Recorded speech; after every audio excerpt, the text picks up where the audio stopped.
Nosso bom dia a todos, então, todos que estão chegando, um grande abraço, sejam todos bem-vindos, tá? Nós vamos iniciar o estudo do Evangelho de Marcos, né, na visão espírita, e estamos aqui utilizando o Hangout, né? Quem quiser participar pelo YouTube, pelo Facebook, é só clicar no link, né, que nós colocamos e poderá participar conosco todas as quintas-feiras, às 8 horas da manhã. Então vamos lá. Hoje, continuando o Evangelho de Marcos, cura da filha de uma cananeia. Isso está descrito também no Evangelho de Mateus, capítulo 15, versículos 21 a 28. Tá? Então vamos lá, versículo 24. Levantando-se dali, partiu para o território de Tiro. E entrando em uma casa, não queria que ninguém soubesse, mas não foi possível ocultar-se. Todavia, uma mulher cuja filha tinha um espírito impuro, ouvindo a respeito dele, imediatamente veio e prosternou-se aos seus pés. A mulher era grega, de origem sido-fenícia, e pedia-lhe que expulsasse o daimon da sua filha. Dizia-lhe: deixa primeiro ser saciados os filhos, pois não é bom tomar o pão dos filhos e lançá-lo aos cachorrinhos. Em resposta, ela lhe diz: Senhor, também os cachorrinhos comem, debaixo da mesa, das migalhas das criancinhas. Disse-lhe: por causa desta palavra, vai, o daimon já saiu da tua filha. Partindo para sua casa, encontrou a criancinha deitada sobre o leito e o daimon já tinha saído, ou o demônio, né, o espírito infeliz, né? Dentro do espiritismo, a gente entende, porque esses termos, né, demônio, tá? Satanás, demônio, diabo, essas coisas, hein, são termos que ficaram muito carregados de uma conotação negativa, né? Muito negativa, mais negativa do que é, na verdade, né? Uma conotação cultural, né? Um significado mitológico diferente, né? Diferente até da realidade, tá? Por quê? Porque esses seres são seres como nós, tá? Ninguém foi criado para o mal. Ninguém foi criado para o mal. Todos fomos criados para o bem. Existe uma queda, né? Os espíritos falam da possibilidade de queda, né? Sempre existe essa possibilidade de queda, queda moral, né? Nenhum de nós está isento da possibilidade de cairmos. O próprio Lísias fala isso no livro Nosso Lar, né? Só que nós acabamos criando culturalmente a imagem de um ser como se ele tivesse sido criado para o mal, ou fosse ficar eternamente mal. Isso não vai ocorrer, tá? Isso não vai ocorrer. Todos nós evoluiremos, todos nós desenvolveremos a presença divina dentro de nós, tá? Então não são seres diferentes de nós, não são seres à parte, tá? São seres como nós, só que adotam uma aparência diferente, adotam um comportamento diferente, voltado para o mal, enquanto eles quiserem seguir o mal.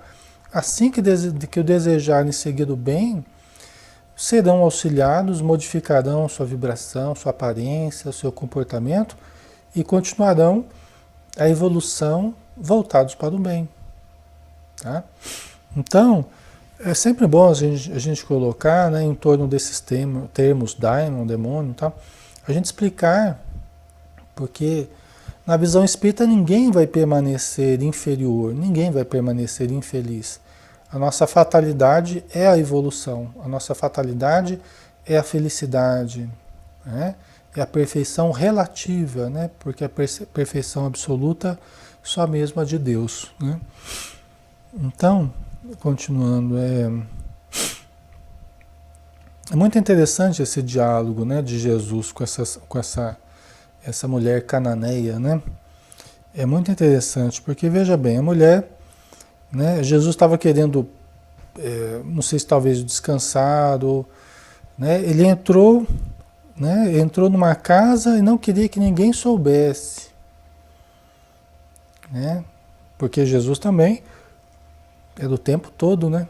Ele não tinha descanso. Onde as pessoas descobriam que ele estava, amontoava a gente e ele tinha ali que curar, que ensinar, que ajudar aquelas pessoas, né? Então, Jesus tinha uma face humana.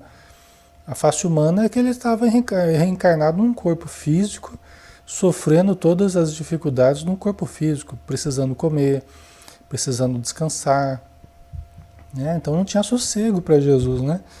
Então ele entrou numa casa e não queria que ninguém soubesse, mas não foi possível ocultar-se. No detalhe aqui, não foi possível ocultar-se. Por mais que ele quisesse se ocultar um pouquinho, né? Ficar um pouquinho sozinho, descansado um pouco, não foi possível, né? Todavia, uma mulher cuja filha tinha um espírito impuro, né? Então, uma mulher que foi pedir em benefício da sua filha. Quantas pessoas ainda hoje estão em busca de tratamentos, em busca de, de ajuda para os filhos, para um filho, para outro filho, para o marido, para a esposa, né? Porque estão sofrendo perturbação espiritual, estão sofrendo influência espiritual, né?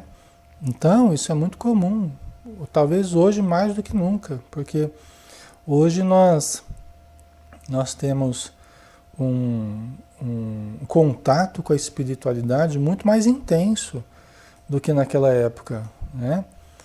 Muito mais intenso do que naquela época, porque hoje a mente humana se aproxima muito mais das esferas invisíveis do que naquela época. A mediunidade, ou seja, a capacidade de sentirmos a influência dos espíritos, ela nunca esteve como hoje.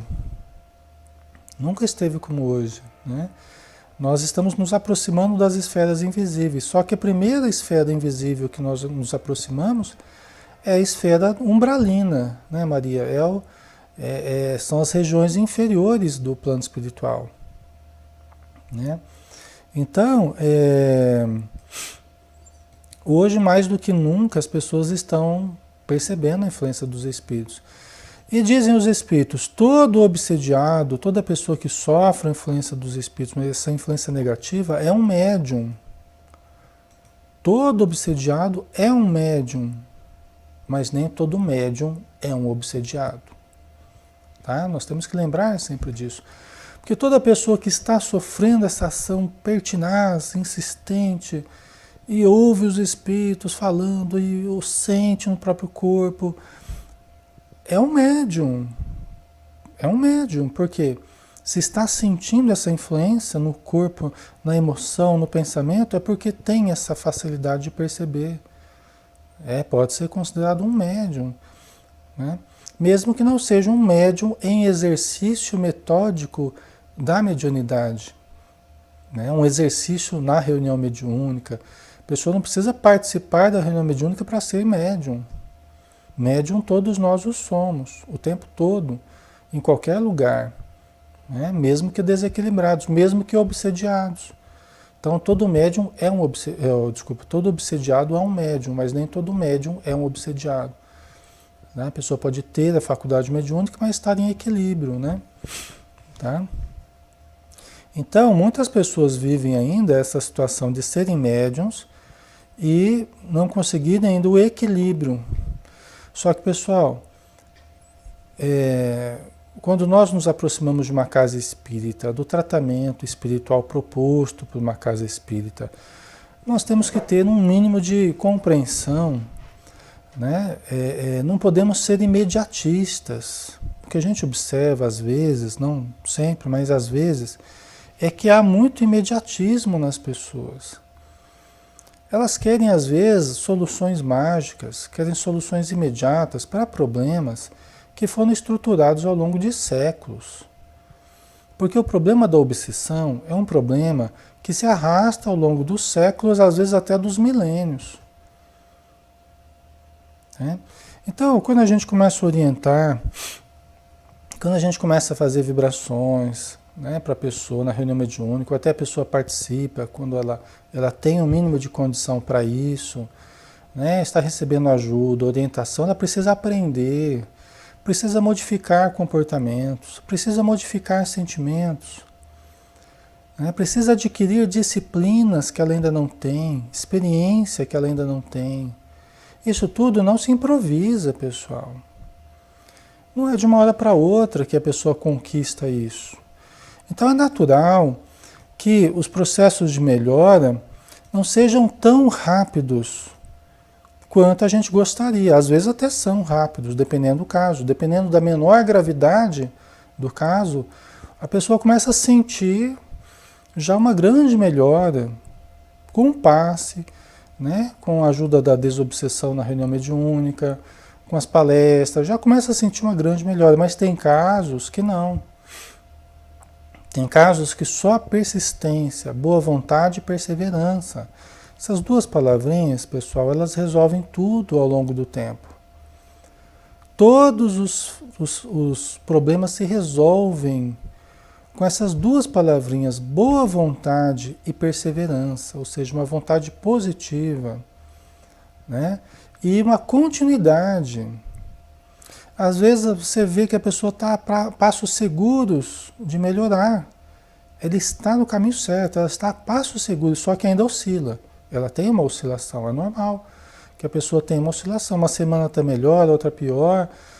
Só que o importante é que a resultante final é ascendente. Se você olhar historicamente, você vai ver já uma melhora. Mas aí tem pessoas que às vezes tem uma certa piora, pronto, já joga tudo fora. Ah, já o centro não está resolvendo, a terapia não está resolvendo, as conversas não estão resolvendo, a desobsessão não está resolvendo, e joga tudo fora. E joga a criança junto com a água do banho. Nós temos que ficar com a criança e jogar a água do banho. Mas a pessoa às vezes exclui tudo, infelizmente. E a gente vê aí se frustrar todo um processo de ajuda, todo um processo de melhora. A pessoa estava bem encaminhada e aí ela joga fora tudo isso. E aí sabe-se lá Deus como é que vai lidar com essa situação. Às vezes procura outras alternativas e as pessoas têm o direito de procurar outras alternativas, né? Mas muitas vezes você sabe que aquela alternativa que estava sendo oferecida era um caminho seguro, era um caminho muito positivo, muito promissor, que muitas vezes acaba adotando outros caminhos aí que vão mais complicar do que ajudar, né? Então, infelizmente, né, isso muitas vezes a gente vê ocorrer, né? Eu quis falar sobre isso porque nós estamos falando aí de obsessão, né? Influência de espíritos infelizes, né? Então, é isso aqui que a gente está vendo, né? A nossa pressa, pessoal, a precipitação, muitas vezes nos precipitamos, queremos o imediato, o alívio imediato, né? E atrás de remédios, podemos tomar remédios, mas o remédio não vai trazer a cura, ele vai aliviar os sintomas, né? Então, técnicas desobsessivas, agressivas, às vezes a pessoa, vou procurar lá um determinado centro lá, ou um terreiro, vou buscar porque lá eles afastam os espíritos, né? Só que, aquela história, né? Se você usa a violência para afastar esse tipo de espírito, o Jesus já explicou isso aqui. Olha, se você afasta com violência esse tipo de espírito sofredor, necessitado, ele volta mais bravo ainda. E ele volta com outros 7 espíritos. Jesus, na época, ele já falava sobre isso. Por isso que no centro espírita nós não fazemos violência aos necessitados, porque nós os prejudicamos no passado.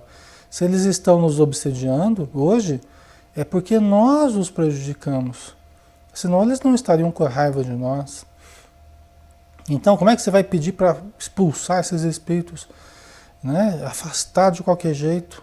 Eles ficam mais enraivecidos ainda. E eles vão buscar ajuda, e quando voltarem, será pior ainda para nós, né? Por isso que na casa espírita a gente faz um processo de mudança interior junto com a doutrinação desses espíritos, a conversa, a amiga, a psicoterapia espiritual, né? A Tânia, falta de fé, né, que leva ao desespero, que nada resolve, só retarda. Exatamente. Isso mesmo, Tânia, né? Então, é sempre bom a gente falar sobre isso, né? Porque isso é coisa de todo dia, é coisa de toda hora que acontece, as pessoas passam e tem que ter um pouco de paciência, tá? Tem que ter um pouco de paciência para ver, né, ao longo dos meses, ao longo do tempo, ver a situação se estruturar, mais do que ver, fazer a situação se estruturar. Porque às vezes as pessoas transferem para a casa espírita, transferem para as pessoas que estão ajudando, como se elas tivessem um condão, uma varinha mágica de mudar a situação. E na verdade é a própria pessoa que tem que se mudar, mudar comportamentos, pensamentos e atitudes, né? Então, mas o diálogo de Jesus com essa senhora aqui, que ela foi pedir em benefício da filha dela, né? Pedindo para expulsar o espírito, né?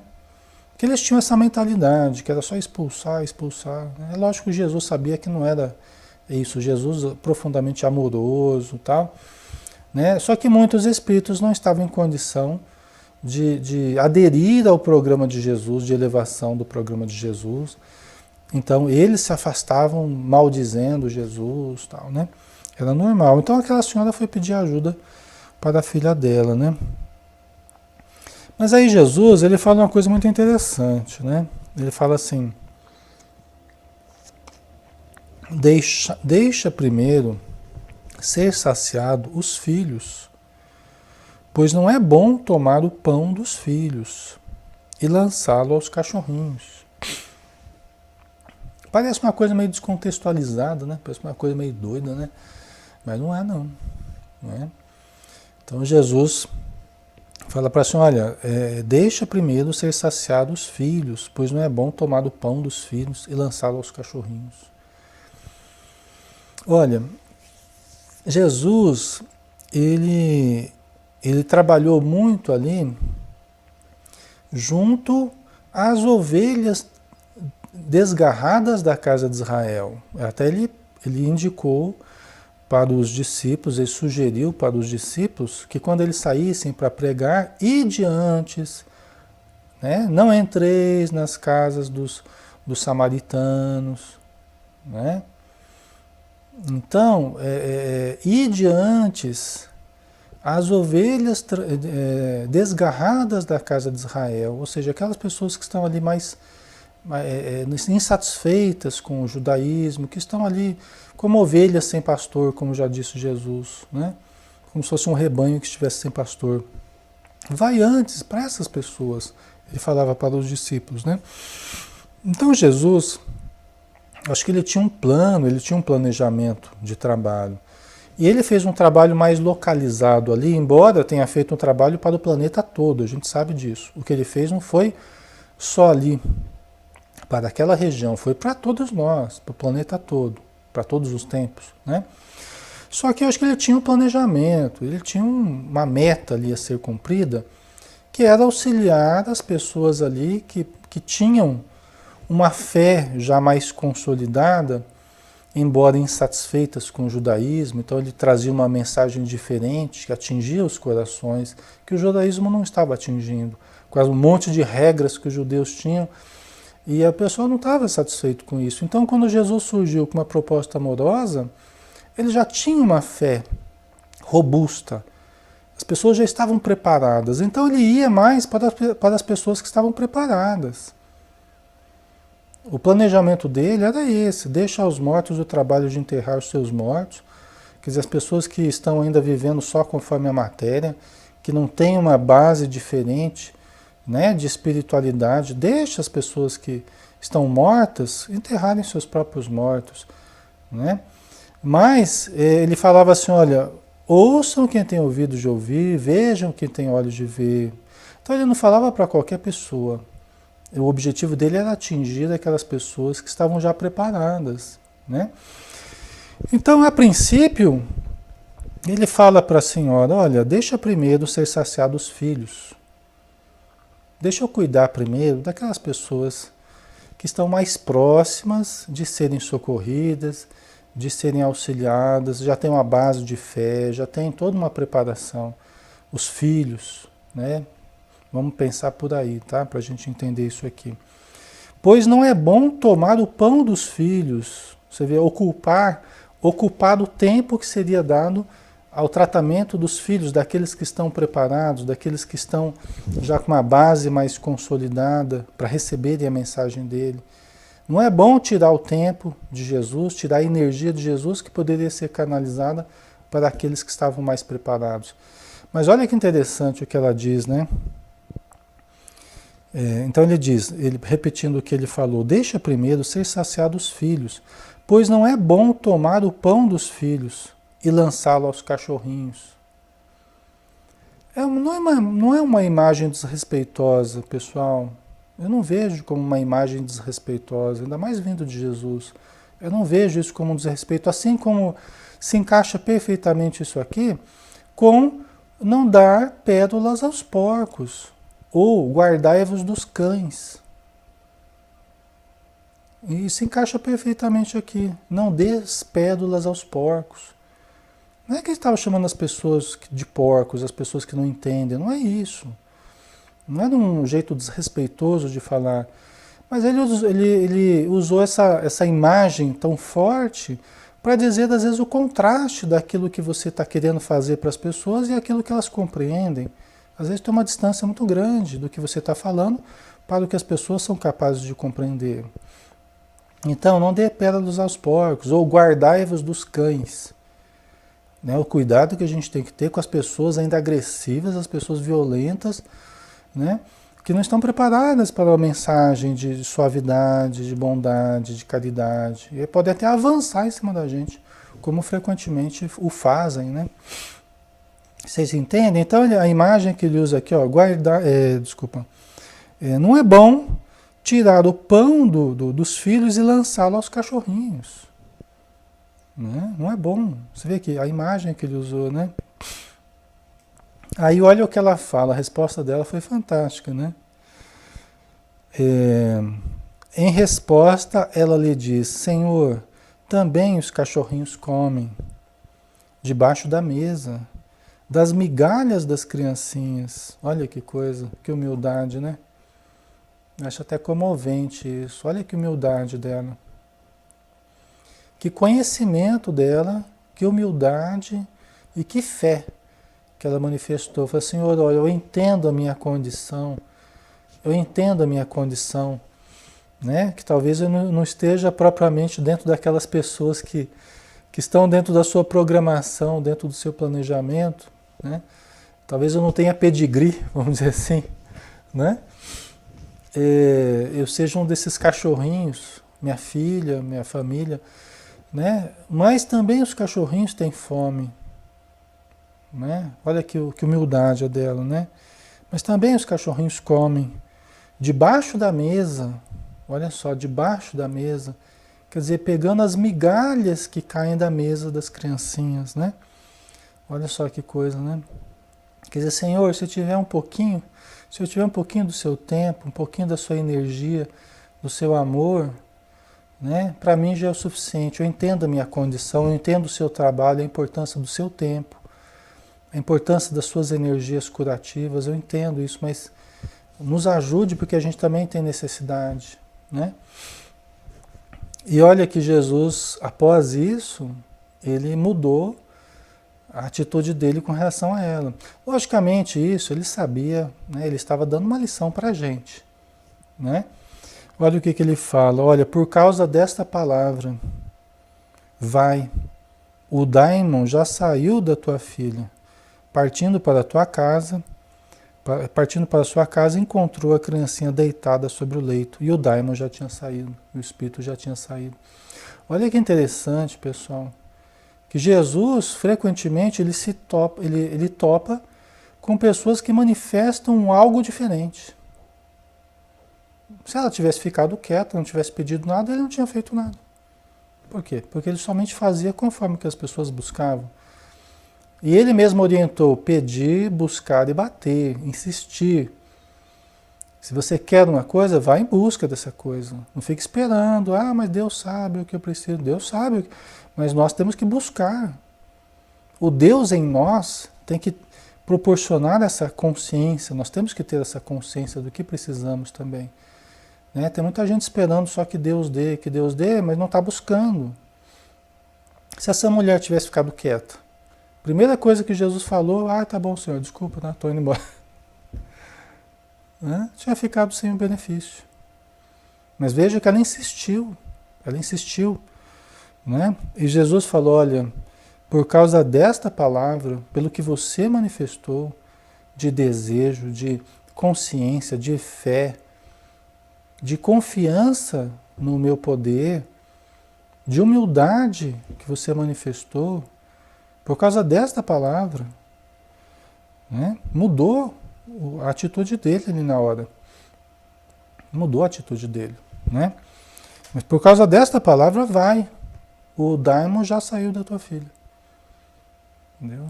Você alcançou o seu objetivo, né? Por isso que a atitude tímida, atitude retraída, inibida, atitude muito cautelosa demais, né? Essa atitude não ajuda a gente, pessoal.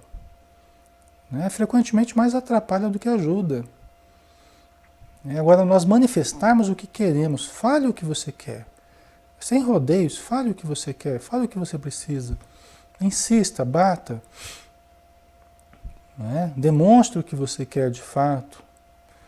Né? Às vezes as pessoas ficam, né, tal, e fica rodeando. Né? Então a importância da gente chegar e manifestar o que a gente quer, né?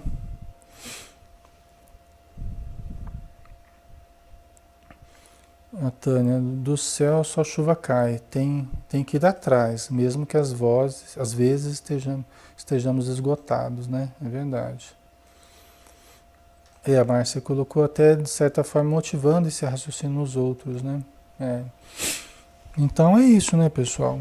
Coisas que a gente tem que buscar, insistir, né? Argumentar. Você quer uma coisa? Argumente a respeito dessa coisa. Né? Às vezes as pessoas desistem muito fácil. Às vezes a pessoa pede uma coisa, a gente fala, olha, acho melhor não. Aí a pessoa já também não argumenta, já não fala o porquê, já... Argumente, né? Explique o porquê, né? Fazer, o porquê obter essa permissão para alguma coisa. É importante que a gente argumente, né? Aprenda a argumentar, a lutar pelo que a gente quer. Né? Então, continuando aqui, agora a cura de um surdo gago na Galileia, tá? A cura de um surdo gago. São os pacientes de Jesus aqui, né? No versículo 31, novamente saindo dos territórios de Tiro, veio por Sidom, Tiro e Sidom, né? Duas cidades que eram próximas, né? Conhecidas aí, há muitas referências no Antigo Testamento, né? Cidades de Tiro e Sidom, né? Então, novamente saindo dos territórios de Tiro, veio por Sidom ao mar da Galileia, em meio ao território da Decápole. E trazem-lhe um surdo e gago, rogam-lhe que lhe imponha a mão. Né? Você vê a imposição de mãos. A imposição de mãos que hoje o Espiritismo utiliza em larga escala. Jesus nos autorizou a fazermos o que ele fazia. Né? E uma das coisas que ele fazia era impor as mãos. Né? Só Jesus pode fazer isso? Não. Porque ele falou que tudo que ele fazia nós podíamos fazer também e muito mais. Então ele nos autorizou a fazer isso. Por isso que as energias curativas, né? As forças radiantes que os médiuns passistas utilizam na câmara de passe, naquele ambiente, nas casas espíritas preparado para esse mistério, né? Essas energias são energias divinas que passam pelo corpo do médium e juntam-se às energias do próprio médium, né? Esses fluidos espirituais se juntam aos fluidos nossos, né? Os fluidos, as bioenergias, e são irradiadas para os doentes, para os necessitados, para todos aqueles que procuram a casa espírita, né? Nas reuniões públicas, tal, com grandes benefícios. Né? As pessoas falam frequentemente do alívio que elas sentem, né? Da dor de cabeça que desapareceu, do peso sobre o corpo que sumiu, né? Sensação de alívio, de leveza, de bem-estar, tá? Muitas vezes a gente adentra a sala de passe e os espíritos que estão nos acompanhando vão juntos, né? E na hora do passe, aquela energia altera o nosso circuito de forças e como que isola temporariamente aquela presença, o espiritual que está agindo em nós, ela é isolada temporariamente, ela é afastada temporariamente. Muitas vezes é na hora do passe.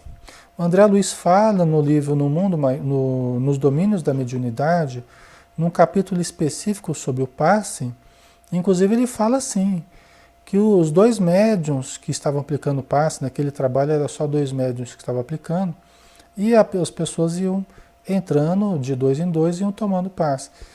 Aí o André Luiz fala uma coisa muito interessante, ele fala assim que os médiuns tocavam levemente a cabeça, o topo da cabeça dos doentes que estavam ali.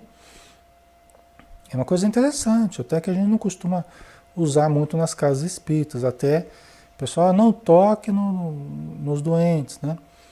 Então a gente entende isso, a gente entende que é para manter uma certa distância, para evitar a pessoa de ficar passando mal no corpo da pessoa, aquela coisa toda. É importante tomar esses cuidados mesmo, o respeito. Mas ele falava assim, os médiuns tocavam o topo da cabeça dos doentes e na hora que tocavam, existia ali como que uma descarga de energia. A primeira coisa que faziam, tocavam levemente no topo da cabeça. Naquele momento havia um desligamento do espírito que estava obsediando a pessoa. Entendeu? Há uma interferência ali, energética, elétrica ali, eletromagnética no campo do paciente, provocava um desligamento momentâneo da entidade que estava influenciando aquela pessoa.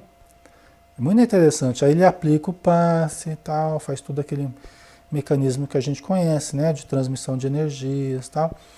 E os espíritos são afastados temporariamente para serem conduzidos à reunião mediúnica, feitas na própria casa espírita, né?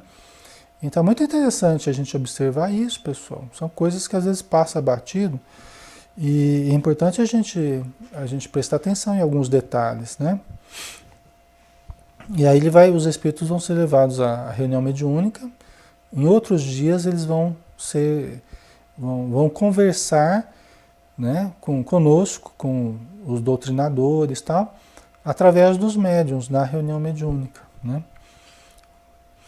Então é isso aí. Então, continuando, né? Eles trouxeram então para Jesus um surdo e gago e rogam-lhe que lhe impõe as mãos, né? Então rogaram que Jesus impusesse as mãos, porque acreditavam no poder de Jesus de curar, de aliviar, de ajudar, né? Assim, Rosena, olha, eu faço isso quando eu vou fazer vacina e a criança está em pânico, parece que acalma. Passar a mão na cabecinha e conversar, né? Então, né? Então, é isso aí, né? A gente pode usar isso em qualquer momento, na verdade, né? Ajudar a pessoa a se acalmar, né? Às vezes de uma forma até indireta, está sentado no sofá, às vezes acarinhando um filho, né, que está sentado no seu colo, você começa a passar a mão na cabeça, vai imaginando que está uma energia ali ajudando a criança, isso acalma, isso é um verdadeiro passe, embora não seja na casa espírita, né, é a transmissão de amor, né. Então, trouxeram lá o surdo e gago, né, apartando-o da turba, quer dizer, retirou, a primeira coisa que Jesus fez foi tirá-lo da multidão, né? Então tirou da multidão, afastou da turba. Em particular, lançou os seus dedos nos ouvidos dele, após cuspir, tocou com a saliva a língua dele. Eita, o negócio aqui foi... A terapêutica aqui foi mais complicada, né? Então Jesus afastou ele, em particular, né? Por algum motivo, ou ele não queria, aquilo que ele estava fazendo, ele não queria que os outros vissem para não se escandalizar. Eles eram cheios de pureza, cheios de lavar a mão e não sei o quê. E Jesus cuspindo, e, né? É uma coisa de doido, né? Então, talvez para eles não verem o que ele estava fazendo, ele trouxe em particular. Falou: o que eu vou fazer aqui é bom que eles não vejam, senão vai dar confusão, né? O pessoal brigava com Jesus até porque eles comiam sem lavar as mãos, né? Imagina. Então, apartando-o da turba em particular, lançou os seus dedos nos ouvidos dele. Primeira coisa. Colocou os dedos no ouvido dele, né? Ele era surdo e gago, tá? Enfiou os dedos no ouvido dele. Né? Depois, após cuspir, tocou com a saliva a língua dele. Então ele cuspiu, né?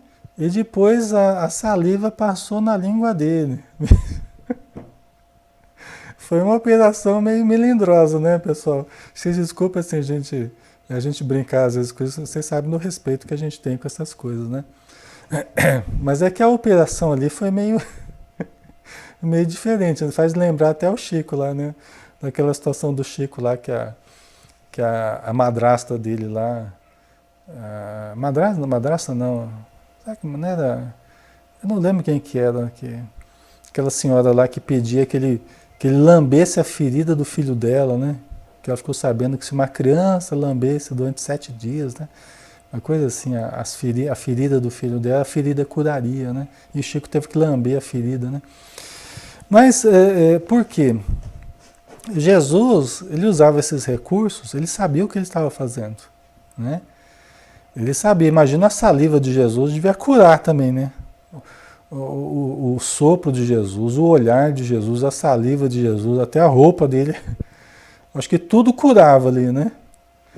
As mãos de Jesus, qualquer coisa que você tocasse ali, acho que curava, né? Tanta energia, né?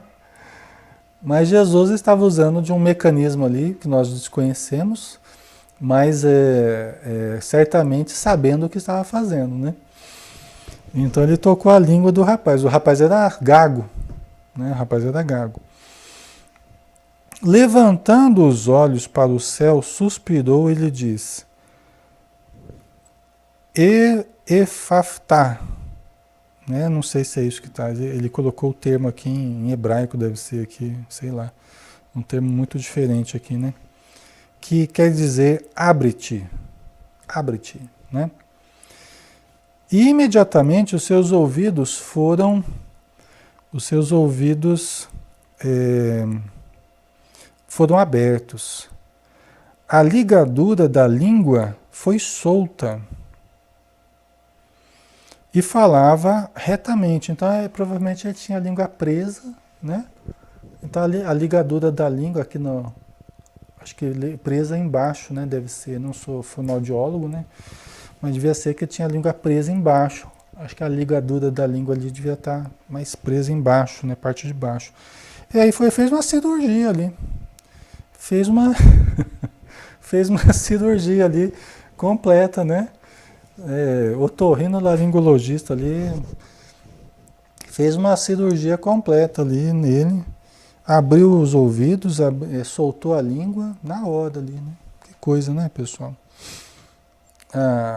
A Tânia, meu amigo, saliva, o que fosse eu topava. Imagino, viu, Tânia? Né? Não é fácil não, né? Então a língua foi solta e falava retamente, falava normalmente, né? Ordenou-lhes que a ninguém dissesse, porém, quanto mais ordenava, mais abundantemente proclamavam, né? Então, como sempre, Jesus falava, né? Certamente falava por querer uma atitude discreta, né? Eu creio nisso, que ele queria uma atitude discreta mesmo. Não que ele quisesse, quanto mais ele falava, mais eles divulgavam. Não acredito que ele queria isso, que as pessoas fizessem o contrário, mas acredito que ele queria mesmo uma atitude discreta das pessoas, porque já estava amontoando muita gente ali o tempo todo, onde ele ia não tinha mais sossego, né? Então ele veio sim para que tudo isso ocorresse. mas o plano dele estava sendo levado a efeito, né? E ele ficou pouco tempo. Provavelmente se divulgassem mais e se o alvoroço fosse maior, talvez ele tivesse ficado menos tempo ainda, né? Acredito eu, né? Então, mas a multidão, né? A multidão só divulgava mais o que ele estava fazendo, né?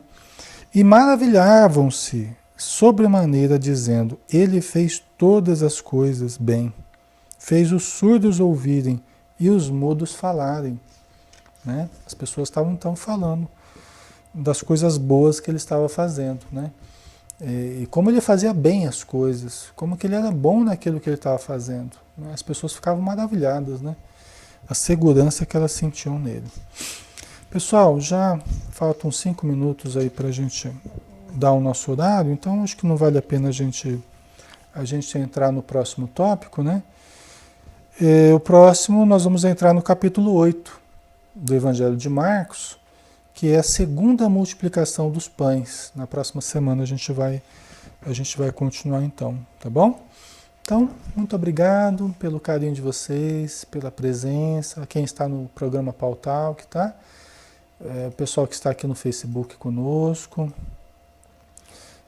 Quem quiser participar conosco, entre em contato conosco aqui pelo Facebook, né? Para a gente adicionar aqui no chatzinho, para vocês poderem participar. Dá para adicionar pessoas, né? Pede para mim ali no meu Facebook, pede para Maria. Quem quiser participar através do chat, né? Porque aí você pode interagir com a gente no Pautalk, desculpa, no Facebook, né? Ou também através do Pautalk você pode participar, tá? Ok? Então, tenha um ótimo dia. Semana que vem a gente está de volta. Lembrando que amanhã às 20 horas a gente tem o estudo do céu azul, tá bom? Também aqui pelo YouTube, tá? Então, um abraço, pessoal. Fiquem com Deus, tá? Até a próxima.